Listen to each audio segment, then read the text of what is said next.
enjeux de société. Philippe Vincent Foisy. Cube Radio. Cube Radio. En direct à LCN. On va rejoindre notre collègue Philippe Vincent Foisy. Allô, Philippe Vincent? Salut Audrey. Bon, Sophie Brochu qui quitte Hydro-Québec, ça fait énormément réagir, évidemment. Elle a dit que son départ, c'était pas en raison de tensions avec le gouvernement. Pourquoi elle part? Si on fait juste écouter Sophie Brochu hier, c'est un petit peu difficile de comprendre parce qu'elle n'a pas de plan, ne part pour rien, ne part pas parce qu'il y a un conflit, ne dit pas qu'il y avait vraiment des enjeux avec le gouvernement, n'a pas terminé son mandat, n'a pas mis en œuvre sa vision non plus.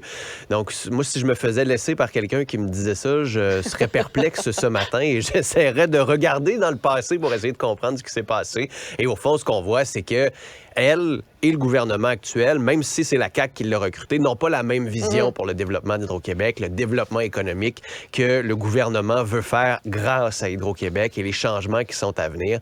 Alors, elle préfère laisser au gouvernement le siège libre pour que Hydro-Québec soit et aille de pair avec le gouvernement. Après ça, moi, ma question aujourd'hui, c'est qui va la remplacer? Ouais.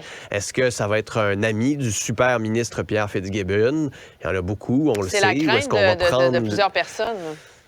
Ben exact. Ou est-ce qu'on va prendre quelqu'un à l'interne qui a déjà l'expérience, qui a déjà le respect des employés? Donc, ça va être ça la grande décision au cours des prochains mois, là. Sommet des trois amigos, maintenant, on en a parlé pas mal, ça s'est terminé hier. On dit que, bon, il n'y a pas eu vraiment de solution concrète pour la crise migratoire, même si on s'est entendu qu'il fallait travailler ensemble quand même. Mais tu retiens quoi, en fait, toi, de ce sommet-là? Ben, je vais y aller, je vais commencer avec le positif. Là, dans le concret, Joe Biden va venir en mars au Canada. C'est tant mieux. On va pouvoir avoir une vraie rencontre bilatérale là-dessus, puis aborder de fond plusieurs des enjeux. Puis ça veut dire aussi que pendant les prochaines semaines, les délégations des deux pays vont travailler fort pour qu'ils sortent quelque chose de cette rencontre-là. Donc déjà ça, c'est une bonne nouvelle en soi. Après ça, le système Nexus, pour les voyageurs fréquents, on va accélérer les négociations aussi parce que du côté américain, on tergiverse, c'est long, puis il y a des arriérés énormes du nombre de demandes pour le processus Nexus. Donc, si on est capable d'accélérer ça, c'est tant mieux, c'est une bonne nouvelle. Le Canada aussi qui va acheter un système de défense missile solaire pour l'Ukraine. On n'a pas ces missiles-là, mais on va les acheter aux États-Unis pour les envoyer en Ukraine. Donc, tant mieux. C'est une bonne nouvelle là-dessus. Après ça, là où disons, je reste un peu sur mon appétit, c'est, bon, tu parlais de la crise migratoire. Ouais. Joe Biden et les États-Unis ont refait cette demande-là à Justin Trudeau. Tu sais, Anthony Blinken, quand il était venu au Canada, il l'avait fait à Mélanie Joly. S'il vous plaît, intervenez en Haïti. S'il vous plaît, allez stabiliser la situation là-bas. Vous êtes capable de le faire. Puis le Canada ne semble pas être en mesure de dire oui ou non. On en fait envoyer une délégation. C'est un peu flou encore. C'est pas clair exactement ce qu'on peut faire. Et ça fait partie d'essayer de régler le problème de la crise migratoire que celui d'aller à la source de ceux et celles qui quittent ce pays-là, d'aller à la source de régler l'un des conflits politiques les plus déstabilisants pour Haïti en ce moment. Et le Canada ne semble pas vouloir avancer là-dessus. Donc, c'est un peu particulier et je me demande à quel point les négociations du chemin Roxham, cette situation-là, pourrait être liée.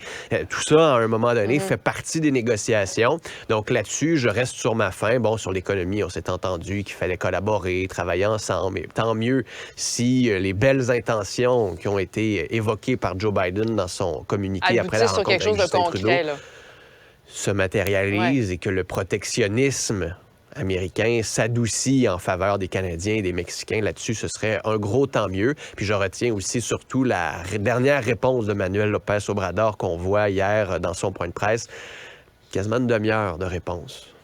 Je me suis endormi, je pense, 2 fois. Maintenant, Philippe Vincent, il y a une histoire dans le Journal de Montréal ce matin qui soulève des questions, en fait. Alors qu'on dit qu'on veut attirer davantage d'immigrants francophones, on a une famille d'immigrants français qui sont ici, qui sont bien intégrés, mais là, sont menacés d'expulsion pour une question de bureaucratie. Non, c'est terrible. Qui travaillaient ici, on a envoyé les documents en avance. C'est pas comme s'ils s'étaient pris à la veille de l'échéance et que là, ils étaient pris devant une erreur bureaucratique. Puis là, il fallait régler ça vite, là. Ils ont tout fait ce qu'il fallait faire en temps opportun. Mais là, Immigration Canada a décidé que ça prenait une étude sur le marché du travail ici au Canada, alors qu'on sait qu'on est en pleine pénurie de main-d'œuvre. Ces deux-là ont des emplois qui ne sont pas volés à personne, n'ont pas besoin d'apprendre le français. Les enfants vont à l'école, les enfants ont des amis. Puis là, on leur enlève leur permis de travail, puis on dit, vous avez 90 jours pour régler la situation. Mais faire une étude sur le marché de travail, ça peut prendre entre 3 et 6 mois. Qu'est-ce qui se passe? Et l'autre problème, c'est qu'ils n'ont pas suffisamment de semaines de travail pour être éligibles au certificat de sélection du Québec. Donc là, tu as 2 bureaucraties qui sont encrassées, qui sont pas capables de fonctionner. Et on a un exemple très concret, très clair, et c'est hyper tragique si jamais ces gens-là devaient quitter le Québec et quitter le Canada, parce qu'on a des bureaucrates qui sont pas capables d'être des humains, qui ne sont que des technocrates et qui ne voient que des chiffres et des colonnes. Et c'est un réel problème. Ça fait en sorte qu'on a beau vouloir accueillir le plus de monde possible, encore faut-il qu'on ait une machine capable de les recevoir et de traiter leurs documents comme des humains. Est-ce qu'on pourrait pas donner, par exemple, un papier là, pour Et ils sont même plus capables de travailler. Leur permettre de rester le temps qu'on régularise la situation, là?